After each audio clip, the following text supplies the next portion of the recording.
Hello and a very good evening. The show's called This is Exclusive and I'm Deepthi Sachdeva. There is just one story that matters today. Is there a foreign conspiracy? Is there a foreign hand in the end number of controversies that we have seen brewing over the last many days? Right from the BBC report to the Hindenburg report, the Adani issue, and now what George Soros has said. And is there a larger Congress connection? Is there a larger ecosystem at play? We get you details of that big story, also exclusive pictures and videos that are raising more questions this evening. First up, the headlines. Modi is silent on the subject, but he will have to answer questions from foreign investors and in Parliament.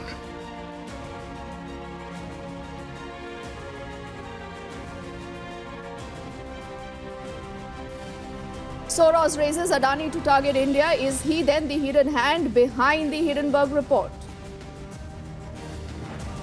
His aide worked with Rahul Gandhi. Now he's targeting India. Republic exposing the Congress-Soros link this evening. These designs to weaken Indian democracy will be met with the might of India under the leadership of Prime Minister Narendra Modi. The BJP goes all out against Soros. They say this is a deliberate attempt to meddle in Indian democracy. In more news, the IT department issues a statement on the BBC's surveys highlighting discrepancies. They say crucial evidence has been unearthed. It is a mega Republic campaign impact. The Hanuman logo is back on the HLFT-42 at Aero India.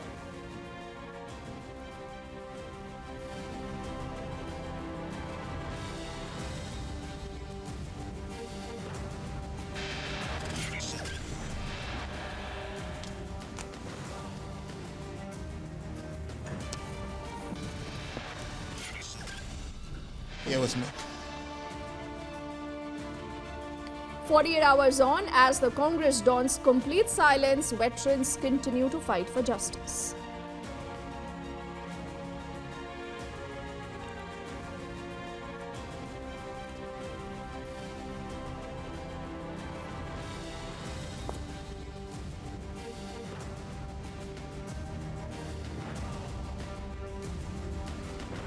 Bring up the first story first. This is business magnate and anti-nationalism mascot George Soros has made a very telling remark on the entire crisis engulfing the Indian billionaire industrialist Gautam Adani's corporate empire.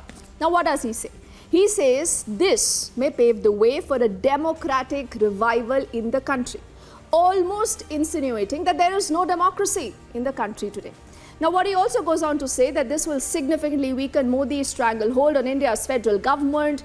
He says this will open the door to push for much needed institutional reforms. And he says, I expect a democratic revival in India.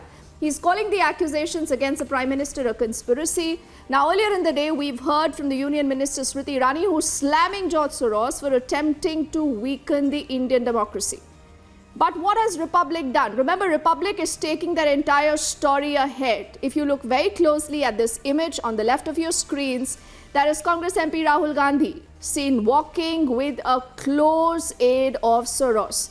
The question is, can the Congress really distance itself from Soros? That picture is about 3 months ago.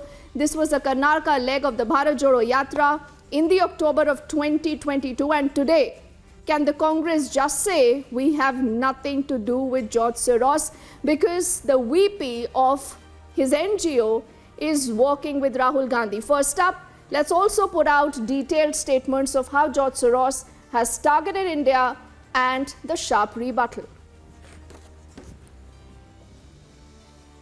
And business tycoon Adani are close allies. Their fate is intertwined.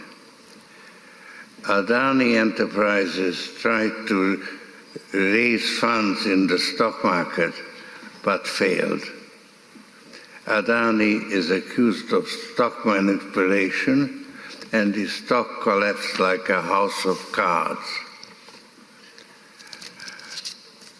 Modi is silent on the subject, but he will have to answer questions from foreign investors and in Parliament.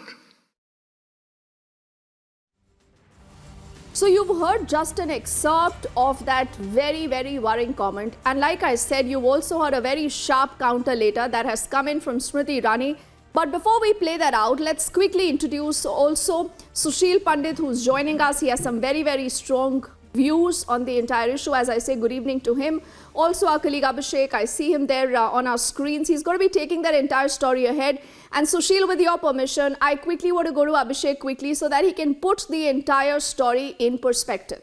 You know, Abhishek, a lot of our viewers today are curious. They say that for the last many weeks, you know, there have been indications and some amount of proof that possibly was talking of some kind of a foreign hand at play to malign the country, working against India. So today what we've heard from George Soros, Abhishek, does that confirm that foreign hand? Oh, absolutely, Deepthi. You know, he's an incorrigible anarchist and has perfected a toolkit since 1980s at least. You know, the first time he's doing it. Now, look at how motivated and low on facts the statement itself is. He's saying the Adani stocks have fallen like a pack of cards. Okay, $100 billion. But what was market's response? The Indian market has really held steady. And that in itself is a commentary on the kind of depth that India's growth story has really taken, that you can take $100 billion hit and that can really remain limited to one particular group. There is no defense here on what has happened to Adani Group post the Hindenburg research, but the fact of the matter is that the market did not collapse. And I think that's really got the stomach churning for the old man, George Soros, at 92 years. He can't stomach the fact that India has really taken the hit on its chin and come out absolutely unscathed. Look at the rating agencies like the Moody's and the Fitch coming out. They have limited their concerns to Adani. They are saying the nation is doing fine, the economy is absolutely even keel. And in fact, post the Adani Hindenburg saga, we had the IMF saying that India remains a bright spot. So I think that's really not being liked, and they really want to have a go at Narendra Modi, and that's why, facts be damned, they would say something or the other. And remember, Soros was speaking at a very prestigious